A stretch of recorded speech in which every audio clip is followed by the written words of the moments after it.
अब अगला टॉपिक है हमारा घन तथा घनमूल। घन कहते हैं 3 पावर को। 3 पावर मतलब आधार 3 बार लिख दो, एक ही आ गया। आधार 3 बार लिख दो, 2 दूनी 4 दूनी 8, आधार 3 बार लिख दो, 3 3 9 3 27 3 वो 3 3 9 3 27 हो गया बस, है ना। अब ऐसे माइनस का है तो माइनस वाला भी एक देख लो, आधार 3 बार लिख दो, ठीक है। तो 4 चौक 16, 16 चौका 64। अब चिन्हों की गुणा भी करना भैया, माइनस माइनस प्लस, फिर प्लस माइनस से गुणा करेगा, plus minus minus, final answer minus. तो 3 पावर में तो माइनस ही चिन्ह मिलेगा वैसे भी। अब ये देखो, 2 2 दूनी 4, 4 दूनी 8, आप माइनस आ गया, ठीक है। तो ये होता है। अब देखो घनमूल कैसे निकालते हैं। अभी वर्गमूल निकालना सिखाया था, घनमूल का चिन्ह क्या होता है। देखो वर्गमूल होता है, उसका चिन्ह ये था, इस पर हल्का सा छोटा सा 2 लगा रहता है यहाँ पर। वर्गमूल में छोटा सा 2 लगाओ या मत लगाओ, समझ लो वो वर्गमूल ही है। लेकिन घनमूल में इधर छोटा सा 3 लगाने की, छोटा सा, कोई कोई बेवकूफ़ीपन दिखाता है बड़ा सा, बहुत छोटा सा 3 लगाना है, ये घनमूल का साइन है। तो आपको 729 का घनमूल निकालना है, ऐसे करके लिख लो। ये लिखा है घनमूल निकालो 729 का। ये क्या लिखा है, ये लिखा है घनमूल निकालो 729 का। तो इसका घनमूल निकालने का देखो गुणनखंडी विधि होती है, इसकी भावुक विधि नहीं होती है। बस गुणनखंड करो ऐसे करके। ये आपको ये कितने से काट लो, 3 से काट के देखो, 3 दूनी 6, एक बचा 12 होगा, 3 चौक 12, 3 तियाँ 9, फिर 3 से काटो, 3 अट्ठे 24, 3 एकम 3, 3 दूनी 6, 3 सत्ते 21। अब मैं जल्दी जल्दी कर रहा हूँ, 3 दूनी 27, 3 तियाँ 9, 3 एकम 3। तो इसके जो गुणनखंड आ गए वो तुम्हारे सामने, ठीक है ना। अब मैं यहाँ लिख दे रहा हूँ इसके गुणनखंड, क्यूब रूट में कितने बार 3 आया, 6 बार।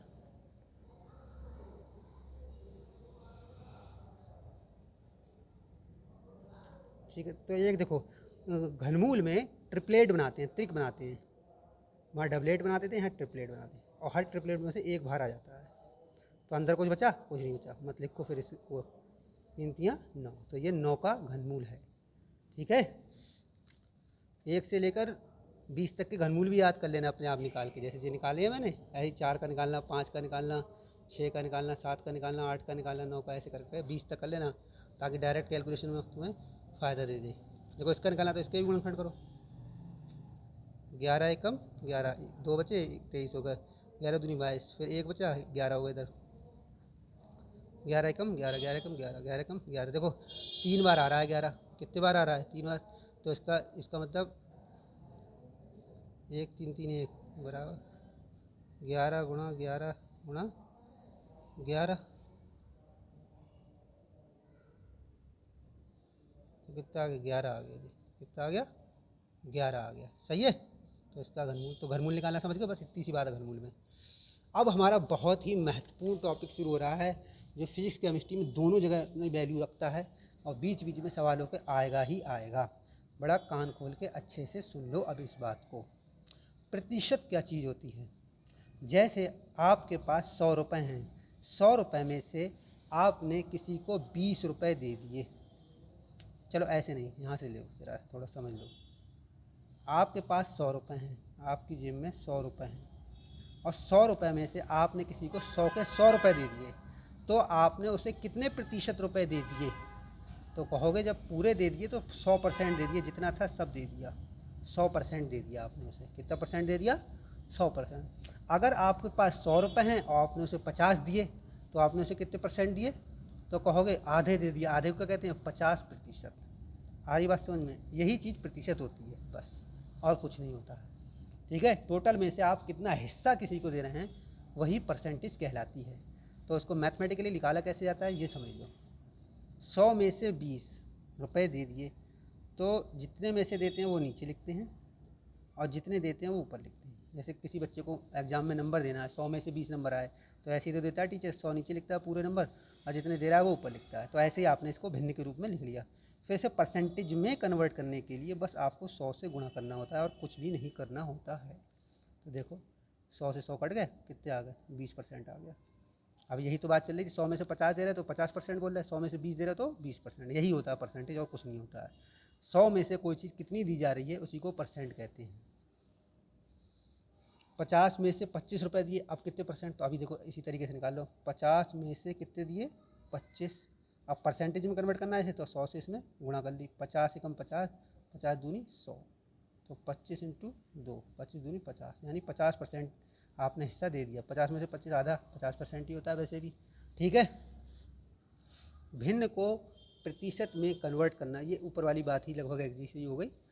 चलो देख लो, 7/5 एक भिन्न है, इसको प्रतिशत में कन्वर्ट करना है, तो मैंने अभी क्या सिखाया, सिर्फ 100 से गुणा कर दो। किसी भी चीज़ को परसेंटेज में कन्वर्ट करने के लिए 100 से गुणा कर देते हैं, फिर कैलकुलेट कर लो। 5 एकम 5, 5 से 10 गए, 5 दूनी 10, 0 बचा 1, तो कितना बचे 7 इंटू 20, 7 दूनी 40, 140% लिखा हुआ है। 7/5 का मतलब क्या हुआ, 140%। ठीक है, ऐसे ये वाला अपने आप करना। ठीक है, इसमें 100 से गुणा करके हल कर लेने से। ठीक, अब है अगली बात, प्रतिशत को भिन्न में कन्वर्ट करना। अभी भिन्न को देखा था प्रतिशत में कन्वर्ट करना, अब प्रतिशत को भिन्न में कन्वर्ट करना देखना है तुम्हें। देखो, परसेंटेज को भिन्न में कन्वर्ट करने के लिए परसेंटेज को हटाना आएगा तुम्हें कहीं से, परसेंटेज को कहीं से हटाना है, तो इसका तरीका आप परसेंटेज का साइन हटाओ, नीचे 100 लगाओ, बस सीधी 100 का एक डायलॉग। परसेंटेज का साइन हटाओ, नीचे 100 लगाओ, डिवाइड कर दो 100 से, भाग कर दो 100 से। ठीक है, वहाँ गुणा कर रहे थे, यहाँ भाग कर दो, इतना सा है, बस हल कर लो। 0 से 0 कट गया, 2 के पाड़े से 2 कम 2, 2 पंजे 10, कितना आ गया, 1/5। ठीक है, ये बात होगी। ऐसी 80% है तो परसेंट हटाओ, नीचे 100 लगाओ, बस परसेंट हट गया। परसेंट हटाने का तरीका हो गया जी, परसेंट हटाने का ये तरीका है। अब इसे काट पीट कर लेना, काट पीट सिखा दिए मैंने तुम्हें। 100 का 20% कितना होगा, अब ये वाली बातें समझो। 100 का 20%, 100 में से 20% रुपए निकाल लिए जाएं तो कितने हुए, वो 20 ही रुपये तो हुए। आपके पास 100 रुपये हैं, आपने किसी को, आपसे कहा जाए आपने 20% किसी को दे दिए, तो इसका मतलब यही तो हुआ कि आपने 20 रुपये दे दिए, बस सीधी बात। 100 का 30%, 30 दे दिए। 100 का 40%, इसका मतलब आपने 40 रुपये दे दिए।